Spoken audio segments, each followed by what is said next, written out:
Hey everyone! In this tutorial, I'll show you how to add audio to your Canva video project.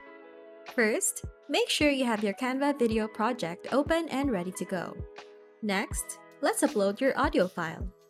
Head over to the left sidebar and click on Uploads. Then, click on Upload Files. This will open your File Explorer. Find the audio file you want to add. In this case, I have an MP3 file ready. Select your file and click Open. Your file will start uploading and you'll see it appear in the Audio tab on the left. Once your audio is uploaded, click on the file to add it to your project.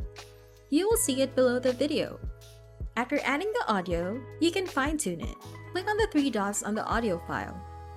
Here, you have options like audio effects, beat sync, and volume. For example, if it's background music, you might want to lower the volume so it doesn't overpower the rest of the video. And that's it! You've successfully added audio to your Canva video project. If you found this video useful, please show your support with a like.